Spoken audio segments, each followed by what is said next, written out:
한 주간 지내시면서 평안하셨습니까? 지금 앉아있는 여러분의 마음의 상태가 이 예배가 끝나면 뭔가 다시 메꿔야 할 일들 때문에 걱정하고 계시는 않으신지요? 예배가 끝난 세상 속에서 가보지 않은 길을 가야 할 그런 염려 때문에 혹시 두려움 가운데 여기 앉아있는 분은 없으신지요? 여러분, 우리는 지금 사도신경을 공부하고 또 그 사도신경 속에 담겨져 있는 우리를 향한 하나님의 마음을 지금 계속해서 읽어내고 있습니다. 여러분, 신앙 고백이라는 것은 큰 배의 닷과 같습니다.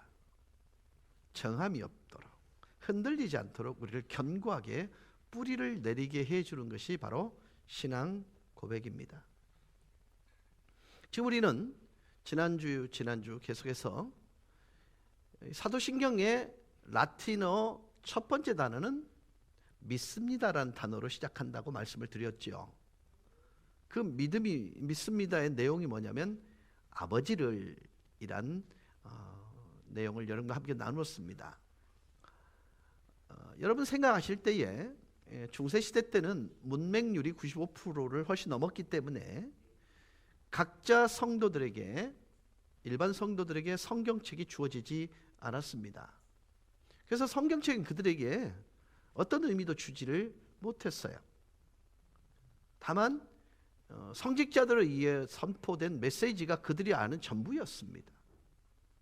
그러다 보니 그들이 아버지라고 부르는 것은 하나님을 직접 대놓고 아버지라고 부르기보다는 성직자를 아버지라고 불렀던 것이기 때문에 내가 믿는 아버지, 나는 믿는데 아버지를 믿는다 할 때 그 아버지가 담고 있는 고백은요, 여러분 굉장한 의미를 담고 있는 거예요. 근데 내가 믿는 아버지가 어떤 아버지라고요? 전능하신 아버지라고요. 그 다음에 창조하신 아버지라고 말씀을 드렸습니다. 근데 그 전능성을 하나님은 단 한 번도 당신을 증명하기 위해 쓰신 적이 없다. 이 땅에 창조를 하시고 난 뒤에 완벽한 창조를 위해서 창조를 해 놓으시고 결국 그 마지막에 인간을 창조하셨다는 말의 의미는 이 모든 것들이 인간 위주로 세워짐을 받았다. 이런 말씀을 나누었지요. 이게 우리가 믿는 하나님인데요. 근데 우리가 아버지 되시는 하나님을 믿는데 전능한 아버지란 말이죠. 그것에 가장 깊게 개입되어져 있는 전능성이 뭐냐면 바로 예수 그리스도입니다. 여러분, 사도신경에 보면 예수 그리스도께서 성령에 의해서 잉태되셨다, 동정 마리아를 통해서 태어났다, 그리고 고난받으셨습니다, 십자가에 못 박히셨습니다, 장사 지내셨습니다, 강화하셨습니다, 다시 살아나셨습니다, 승천하십니다, 우편 보좌에 앉아 계십니다, 그리고 다시 오실 것입니다. 이게 사실은요, 예수 그리스도가 우리를 향해 행하신 이 땅에서의 사역이라고 말씀을 드렸지요.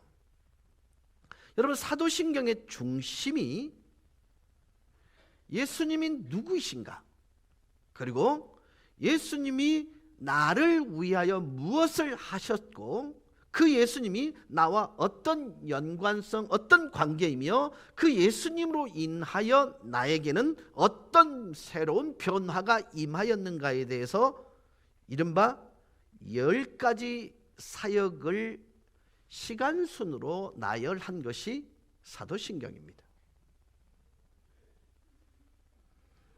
여러분, 이 10가지를 시간 단위로 쭉 나열한 것은 예수님이란 존재가 전설적 또는 신화적 존재가 아니라 우리와 같은 삶의 현장 속으로 오신 분, 우리의 역사 속으로 오신 분, 우리를 위해 실제 존재하신 분임을 구체적이고 실제적으로 묘사하는 장면이 이 사도신경에 기록되어 있는 10가지 사역의 모습입니다.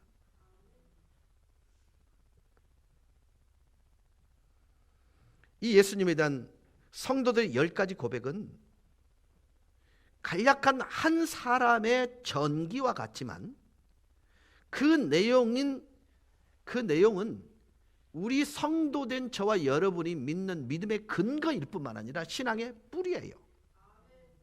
왜냐하면 하나님의 전능성을 통해서 우리를 사랑하시는 흔적을 가장 적극적으로 보이는 것이 성육신이기 때문에 그렇습니다. 여러분도 한번 생각해 보세요. 전능성이 발휘되지 않고 동정녀 탄생이 가능한지 불가능합니다. 이 고백을 하는 이유는 우리 신앙의 출발점이기 때문에 그렇습니다. 예수님은 저와 여러분과 같이 시공간 속에서 역사적 인물임을 강조하기 때문에 예수님에 대한 선제에 대한 고백은 없습니다. 사도신경에는 창세 전, 즉 선제적 고백이 없지만 물론 요한복음 1장에는 있습니다. 독생자에 대한 고백을 통해서 하나님과의 특별한 관계적 아들, 즉 유일하신 아들로서 그분 스스로 계신 분인 것을 증명하는 거예요. 자, 물어볼게요.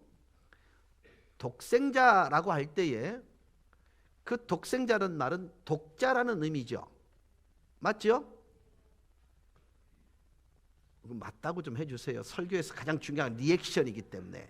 이분들이 뭔 반응, 벌써 좋을 준비를 하고 계시는 분이 계시는데요. 그러지 마세요. 독자란 스스로 있다라는 의미도 포함합니다. 이해가 되셨어요? 독생자라는 말은 유일한 아들이라는 의미도 있지만 스스로 존재한다는 의미가 있는 거예요. 그래서 우리가 독생자 예수 그리스도를 믿는다고 말할 때는요, 선제적 존재, 그러니까 먼저 영원 전부터 계셨던 분이라는 고백은 없지만 독생자라는 고백을 통해서 유일한 아들이면서 동시에 영원하신 하나님이라는 고백을 같이 담고 있다는 말이죠. 여러분, 이 목사가요, 코가 벌렁벌렁 할 때는요, 뭔가 이거 새로운 걸 찾아냈을 때 그런 거거든요. 근데 여러분요, 그런가 보네 이러면요, 이거 스팀 아웃 되는 거예요. 여러분, 독자라는 해석을 유일한 아들로만 해석을 했지 스스로 있는 자라고 해석을 안 하셨잖아요. 근데 사도신경의 내용 속에는 이 의미를 담고 있단 말이에요. 여러분, 예수님에 대한 이 공생에 대한 언급이 사도신경에 있습니까? 없습니까? 없습니다. 그러니까 예수님의 이적을 행하심에 대한 언급이 전혀 없어요. 반면에 예수님의 10가지 언급 중에 예수님의 성령에 의한 잉태와 동정녀 마리아를 통한 탄생을 동시에 고백합니다. 맞죠? 맞죠? 그러니까 성령님과 제한된 인간인 마리아를 같이 언급하는 것은요, 신적인 인격체와 인간적 인격체가 동시에 연결되어 있다는 걸 고백하는 거예요. 이럴 땐 좀 반응을 해달라니까요. 그런가 보다. 여러분, 왜 제가 이걸 강조하냐면요, 이 고백이요, 우리의 삶에서 날마다 고백되어지는 것을 통해서요, 삶 자체의 견고성이 일어나는 거예요. 여러분, 실제로 한번 우리 스스로 고백해 봅시다. 이 24시간 동안 하나님에 관하여 여러분이 집중하는 시간이 얼마나 있어요? 나는 1시간 정도는 집중한다. 한번 손들어 보세요. 1시간? 30분 정도는 그래도 내가 한다. 여러분, 오해하지 마세요. 내가 한번요, 제가 그런 계산을 한 적이 있어요. 우리 어머니를 내가 1년에 3번을 찾아뵙는다고 말씀을 드렸죠. 생신 때, 명절 때, 그죠? 그 다음에 명절이 2번이니까 명절 때 2번 찾아가. 근데 어머니와 함께하는 시간을 기본적으로 3시간 정도 함께 나누거든요. 그러면 3, 3은 9, 1년에 9시간을 어머니하고 보내는 거예요. 근데 느낌상 우리는 뭐예요? 항상 어머니 생각을 하고 있다고 생각하거든요. 근데 실제로 제가 시간을 계산해 보니까 여러분들이 제가 어머니하고 함께하는 시간이 9시간밖에 안 되는 거잖아요. 지금 제가 얘기하는 것은요, 여러분에서 이 고백이 능력이 되도록 할 수 있는 방법은요, 이 신앙 고백이 정확하게 매 순간 어떤 모든 시간 속에서 동일하게 고백되어지게 될 때 이 고백이 능력이 된다는 것입니다.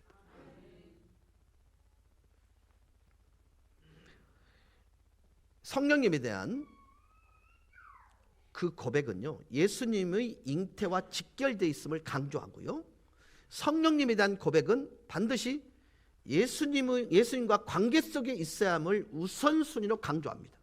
그러니까 모든 성령의 사역, 이거는요 두 가지 전제가 있어요. 말씀을 근거로 해야 되고 예수 그리스도와의 관계를 근거로 해야만이 그것이 사실은요 성령님이 우리와 함께 한다는 흔적이 되거든요. 동시에 동정녀를 고백하면서 예수님 비록 인간의 몸을 통해서 출생하였지만 아담의 타락한 죄성을 유전적으로 받지 않으신 죄 없이 오신 유일한 분임을 고백하는 거예요. 우리와 같은 성정을 여자의 후손인 마리아에게 오셨으므로 예수님은 인간으로서 우리 인간을 위한 구주로서의 조건을 갖췄고 사람으로서 하나님께 대한 우리 인간의 구주가 되는 조건을 갖추셨다, 이 내용을 고백하는 거예요. 그러니까 사람에 대해서 조건을 충족시켰고 하나님에 대해서 조건이 충족되었다, 이런 말이거든요. 나 진짜 이 시간 미안한 건요, 우리 초등부 아들한테 정말 미안해요. 얘들은 뭔 말인지 모르잖아, 그죠? 근데 버틴다? 근데 얘들아, 버티보자.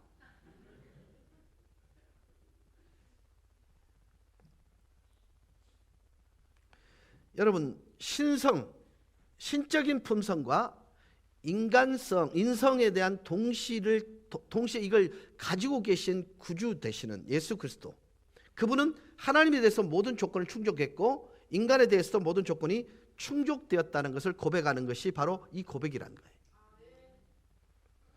그러면 여러분 한번 물어볼게요. 왜 이 세상에 오셔서 사신 예수님의 10가지의 삶이 그토록 우리에게 중요하고 왜 예수님이 그렇게 사셔야만 했는지에 대해서 그 소중성을 깨닫는 게요 우리 신앙의 핵심입니다. 여러분, 가능한 제가 원고에 집중하려고 하는 이유가 뭐냐면 이건 교리이기 때문이에요. 잘못 한 단을 선택해버리면 저는 바로 2단이 되기 때문에 그만큼 교리 설교는 쉽지가 않는 거예요. 거듭 강조할게요. 예수님이 사신 10가지의 삶은 예수님 자신의 이익과 예수님 자신의 혜택을 위해 사신 삶이 아니라 우리를 위해 사신 삶이기 때문에 이 예수님의 10가지 삶이 우리에게 너무너무 중요하다, 아무리 강조해도 지나치지 않다. 우리가 예수님의 10가지 삶을 고백함을 통해서 그분이 내게 유일한 구원자가 되시고 우리 인류에게는 시작과 끝이 되심을 통해 우리를 구속하여 주시기 위함임을 우리는 이 고백을 통해서 늘 반복해야 된다. 이걸 지금 강조하고 있는 거예요. 그러니까 여러분, 다른 얘기는 하고 있는 게 아니에요. 기억하자는 것입니다. 고백하는 걸 통해 가슴에 새기자는 것입니다. 고백을 통해서 삶으로 적용시키자는 것입니다. 그 고백이 우리의 삶의 능력이 되도록 하자는 것입니다. 그래서 여러분, 의미 없이 그냥 고백되는 주술적 그런 고백이 아니라 한 문장 한 문장 주님을 떠올리면서 그 이미지를 내 머릿속에 그리면서 고백하게 될 때 거기에 능력이 발휘된다라, 이렇게 말씀을 드릴 수 있는 것입니다. 그래서 그 10가지 중에 첫 번째가 뭐냐면요, 예수님이 우리 구주가 되시기 위해 모든 필요한 것을 온전히 충족시켜 주셨다. 근데 그 방편이 뭐냐면 성령으로 말미암아 잉태되게 하셨다, 이거예요. 자, 오늘 다시 본문을 읽어보실까요? 히브리서 7장 26절. 이러한 대제사장은 우리에게 합당하니 거룩하고 악이 없고 더러움이 없고 죄인에게서 떠나 계시고 하늘보다 높이 되시니라. 예수님이 악이 없다, 죄가 없으시다. 자, 여러분, 우리들의 가장 중요한 필요가 바로 이거예요. 우린 죄인이잖아요. 악인이잖아요. 그런데 하나님께 나가기 위한 모든 조건 충족하기 위해서는 죄가 없어야 됩니다. 근데 예수님은 죄 없이 악 없이 성령을 통해서 탄생하셨다는 말은 저와 여러분의 가장 중요한 필요를 해결해 주셨다. 왜요? 성령으로 잉태되셨기 때문에 이 얘기를 하고 있는 것입니다. 여러분, 어떻게 하나님이 이와 같은 기적을 예수님을 통해서 펼치셨나요? 저는요, 천국에 가서 묻고 싶은 것이 바로 이거예요. 가장 경이로운 부분이에요, 이게. 그렇기 때문에 전능하신 아버지 하나님이라고 고백하고 아버지라고 부르는 이유가 바로 여기 있는 것입니다. 이건요, 이해가 될 수 없지만 그분의 전능성이 우리를 위해서, 우리를 구원하기 위해서, 죄 없이 하기 위해서 성령으로 잉태케 하셨다. 여러분, 이걸로 설명할 수밖에 없는 거예요. 달리 설명이 안 돼. 그러니까 나는 아까 전제가요, 여러분 서문할 때 제가 그랬잖아요. 하나님께서는 당신이 전능하신 분인데 그 전능성을 단 한 번도 자기를 증명하기 위해 쓰신 적은 없는데 오히려 우리를 구원하시기 위해서 그 전능성을 발휘하셨는데 그 첫 번째가 성령으로 잉태하게 만든 거라고요. 여러분, 이게 여러분에게 믿어지게 된다면요, 여러분의 정체성 자체가 달라지는 거예요. 내가 지난주에 그랬잖아요. 쫄지 말자고. 졸지 말자고. 두 번째는요, 예수님은 동정녀 마리아에게 태어나심으로 우리 죄인들, 즉 인간의 구원자 되셨음을 고백하게 만듭니다. 여러분, 주님은요, 그분 자신의 이익을 위해서 오신 분이 아니죠.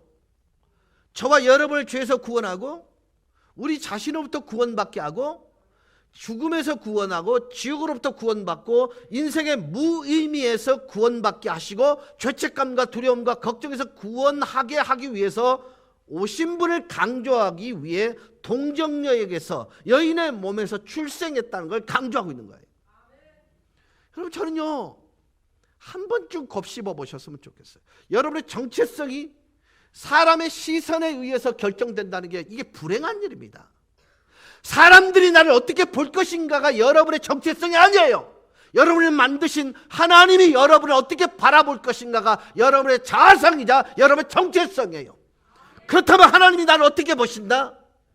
예수 그리스도를 성령을 통해서 잉태하고 우리 죄를 감당하기 위해서 십자가에 죽이시면서까지 우리를 사랑하시는 존재로 보셨다면 우리 스스로 우리를 바라볼 때 우리 스스로 얼마나 자긍심을 느껴야 되는지 여러분 스스로가 선택하실 수 있는 것입니다. 우리는요, 그까짓 것에 함몰될 때가 많아요. 누군가 지나가는 돌 한 번 맞고 그렇게가 됩니다. 아니죠. 여러분은 전능하신 아버지가 당신을 위해서는 한 번도 써보지 않는 그 전능성을 우리에게 지금 적용시키고 있다. 여러분, 이것은요, 우리 스스로 내가 어떤 존재인지에 대한 인지가 달라져야 되는 것이에요. 그래서 여러분, 사소한 환경에 쫄지 마세요. 이상하죠? 환경이 나를 침몰하도록 내어버려 두는 것은요, 여러분이 절망을 선택했을 때 환경이 여러분을 이깁니다. 그런데요, 우리의 신앙 고백이 하나님 앞에 정확하게 드려지게 될 때는요, 환경을 이깁니다.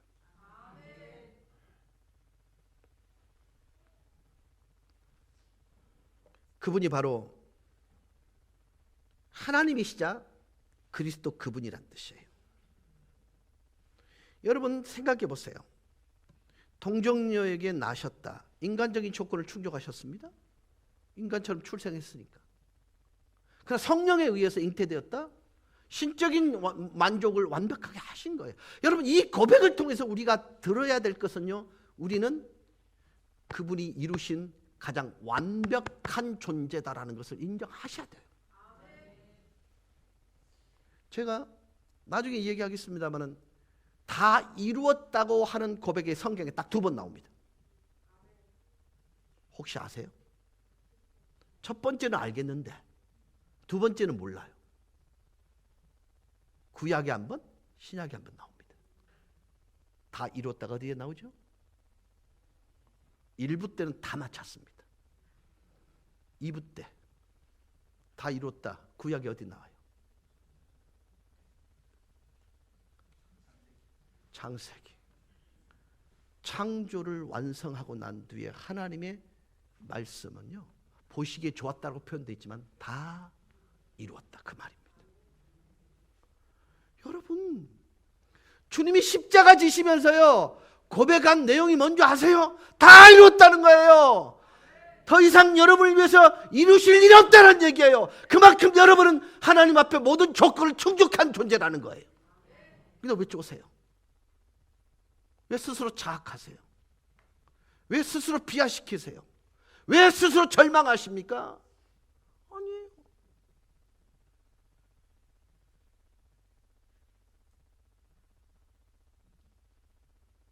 여러분, 가보지 않은 길을 가는 것이 사실은요 우리 인간들입니다. 맞죠? 내일이라는 시간을 우리 가보지 않았습니다. 그래서 두려울 수 있어요. 근심될 수 있어요. 염려될 수 있어요. 제가 정혜경 후보한테 그 얘기를 했어요. 당신이 걸어갈 길이 사실은 불투명한 길이다. 한 번도 안 가본 길이다. 그리고 어쩌면 신념과 이념과 신앙이 갈등할 수밖에 없는 상황이 분명히 놓인다. 그래서 내가 예배를 소홀히 여기지 말라고 그랬어요. 두 말도 않고 머뭇거리지 않고 알겠습니다. 동의해요. 여러분, 저는 이런 마음이 있습니다. 가보지 않은 길을 기쁨으로 갈 수 있는 사람이 우리 성도입니다. 가보지 않은 시간을 기쁨으로 살 수 있고 기대할 수 있는 사람, 그게 성도입니다. 왜요? 주님이 이루신 일에는 결핍이나 부족이 없었기 때문입니다. 그게 여러분을 위해 하신 일 중에 어떤 결핍도 어떤 모자람도 없어요. 하나님이 여러분을 저울에 달아보실 때 여러분은 그분께 나가는데 요만큼의 기울임도 없습니다.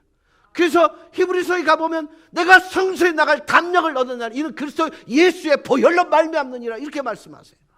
그러니까 그분에게는 여러분이 조금 더 어떤 무게에서 기울기가 없다는 얘기입니다. 여러분, 우리 신앙 고백이 얼마나 중요한지 이해하시겠습니까? 그것이 여러분의 삶 속에 삶의 현장 가운데 능력을 발휘할 수 있는 신앙 고백이 될 수 있길 주의 이름으로 축원합니다. 여러분, 예수 믿는 것이요 아무런 능력이 되지 못한다는 것만큼 비참한 일이 어디 있는 거예요.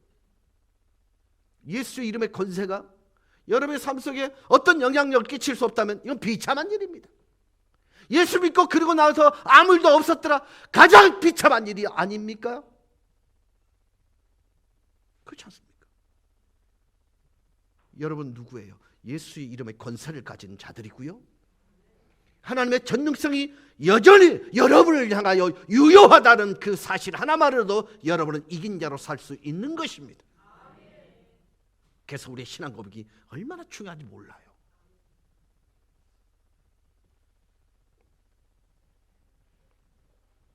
여러분, 신약 성경의 주된 관심은 한 악의 탄생이 아닙니다. 하나님의 성육신입니다. 완전한 하나님인 동시에 완전한 사람임을 강조하는 것에 조금도 치우치거나 약화시켜서는 안 됩니다. 여러분, 유일하신 아들 독생자로 나셨다는 말은 아들이 아버지보다 나중에 존재했고 본질에서 아버지보다 열등하다는 의미가 아닙니다. 독생은 스스로 존재하신 아들의 영원한 출생적 표현이 담겨져 있기 때문에 그렇습니다. 그리고 예수님께서 우리의 상처를 치유하기 위해서 고난 받으셨음을 우리는 고백해야 합니다. 혹시 여러분 패션 오브 크라이스트라는 영화 보셨습니까? 예수님이 지셨던 12시간의 십자가 고난을 집중적으로 조명한 영화가 패션 오브 크라이스트입니다. 그 내용은 전적으로 십자가의 고난을 강조하면서 그 고난의 깊이는 우리가 안고 있는 우리의 아픔의 깊이요, 우리가 경험하고 있는 고통의 깊이, 근데 그것을 치유하기 위해 이사야 53장의 예언을 그대로 재현하는 장면을 생생하게 그려냈습니다. 이사야 53장 6절입니다. 그가 찔림은 우리의 허물 때문이요 그가 상함은 우리의 죄악 때문이라. 그가 징계를 받음으로 우리는 평화를 누리고 그가 채찍에 맞음으로 우리는 나음을 받았도다. 여러분 그대로 나누세요. 찔리셨어요. 징계받으셨어요. 상하셨어요. 채찍당하셨어요. 그리고 십자가에 죽으셨어요. 그 이유가요, 우리를 위함입니다.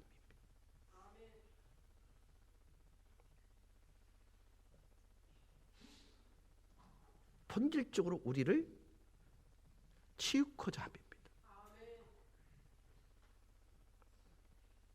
여러분 10가지의 삶을 한번 추적해 보시면요, 그분을 위한 삶이 한 가지도 없습니다. 우리의 삶을 위한 삶이었고, 그래서 주님이 사셨던 10가지의 삶은 예수님의 인간적 우수함이 담긴 일대기나 전기, 연대기, 신문 기사가 아니라 오로지 우리를 구원하시고자 하는 구원사요. 그래서 여러분, 너무나 많은 예수상에 그려져 있는 상상의 산물들, 자신들이 원하는 초상화들을 다 그려놨는데 이건 신앙 고백일 수 없습니다. 그분이 이루신 일에 대한 완벽한 고백은 신앙 고백뿐밖에 없습니다. 주 예수 그리스도라는 말의 의미는요, 그리스도란 말은 기름 부음 받은 자라는 뜻이에요. 구약의 메시아를 신약적으로 표시하니까 그리스도입니다. 여러분 근데 우리에게는 이 그리스도 메시아 즉 구주가 필요하므로 이 그리스도를 반드시 신앙 고백으로 예배 때마다 새롭게 강조하여 고백해야 진짜 믿음의 뿌리가 견고히 내리는데요. 자, 그리스도다, 기름을 부음 받는, 기름 부어 세우는 직이 3가지가 있습니다. 기억나십니까? 제사장, 선지자, 왕입니다. 예수 그리스도는 이 3중직 모두를 가지고 계시는 유일무이하신 분이 우리의 고백을 통해서 증명되지고 우리 고백을 통해서 풍성해집니다. 자, 우리의 신앙의 뿌리가 이 믿음의 기초 아래 3가지를 거듭나게 합니다. 첫째, 우리가 하나님을 알 만한 지식이 있습니까? 없습니까? 있습니까? 없습니까? 없어요. 그래서 선지자 역할을 주님이 하신 것입니다.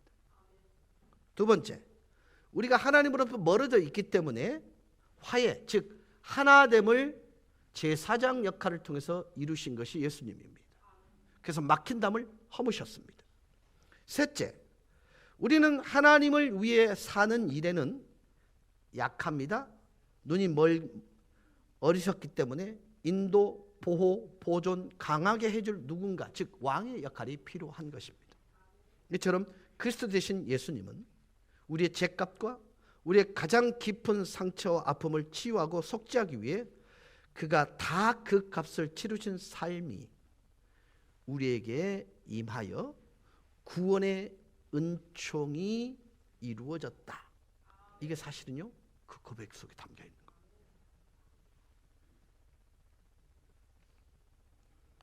이제 마지막으로, 오늘을 마지막입니다. 사실신경을 통해서 우리는 예수님이 우리를 위해 십자가에 못 박혀 죽으심으로 우리가 하나님께 나갈 수 있는 구원의 길을 열어주셨고, 또 하나님과 우리가 하나 되게 하시는 화해의 길을 여셨고, 구속의 은총을 베풀므로써 우리가 하나님의 자녀가 되었다는 것을 고백하게 만듭니다.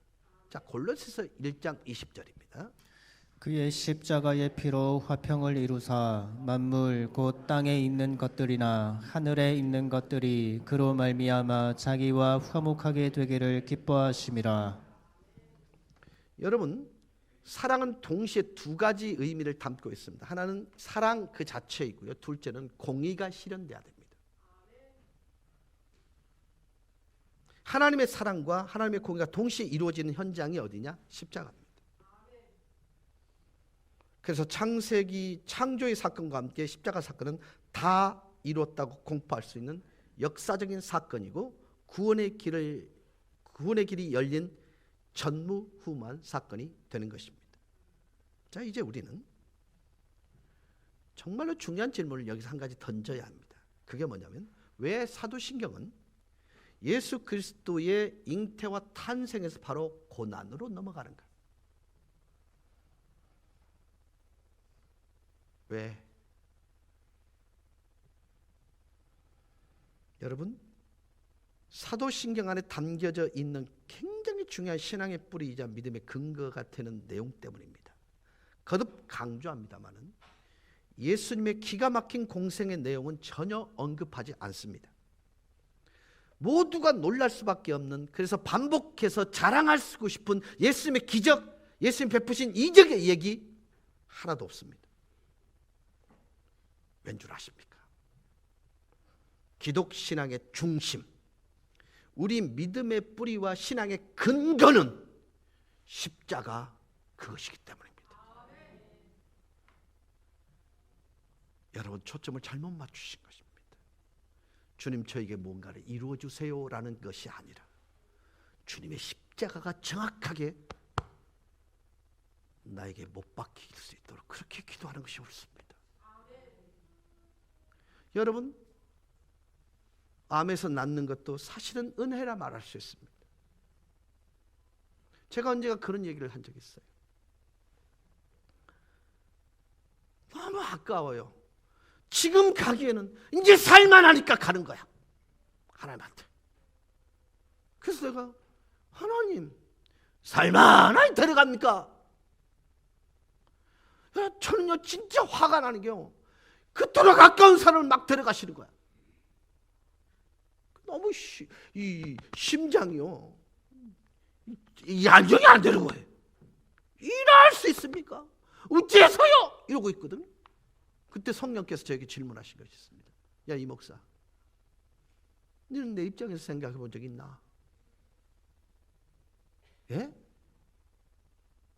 내 입장에서 생각해 본 적 있냐는 거예요. 여러분, 제가요 그때부터 한 기도가 뭔지 아십니까? 하나님 좋으시겠습니다. 그토록 보듬고 싶었던 당신의 자녀 안으시니 좋으시지요. 제가요 그 생각을 하니까요 설레어지는 거예요. 내가 눈에 넣어도 아깝지 않은 사람이요, 하나님 보실 때는 어떨까? 입장 바꿔놓고 생각하니까 입장이 이해가 되는 거예요. 여러분, 우리가 갖는 신앙 고백이라는 건요 기둥입니다. 근데 우리가 살아가는 삶의 현장은요 항상 폭풍과 일렁거리는 바다와 같습니다. 그때 요동함 없이, 흔들림 없이 우리를 견고케 세우는 것은요 이 신앙 고백입니다. 이제 말씀을 정리하려고 합니다. 사랑하는 성도 여러분, 주님은 성령에 의해서 잉태되셨습니다. 그리고 마리아를 통해 이 땅에 오셨습니다. 이것이 우리에게 증명하고 싶은 것은 무엇이냐면요, 하나님의 전능성은 우리를 사랑하기 위해, 사랑이 이유가 되어서 오신 하나님의 흔적이다. 여전히 그 전능성은 우리를 향해 집중하고 있다. 그래서 우리가 살아가는 삶의 현장 가운데 어떤 폭풍이나 풍랑이 일어날지라도 우리는 담대할 수 있다. 다만 그 신앙 고백이 견고할 때 말입니다. 그래서 여러분, 하나님을 믿는 그 믿음이 여러분에게 능력이 될 수 있기를 주의 이름으로 축원합니다. 예수 그리스도의 이름의 권세가 여러분 삶의 능력이 되기를 주의 이름으로 축원합니다. 그때 여러분은 잘 살고 있는 것입니다. 찬양하십시다.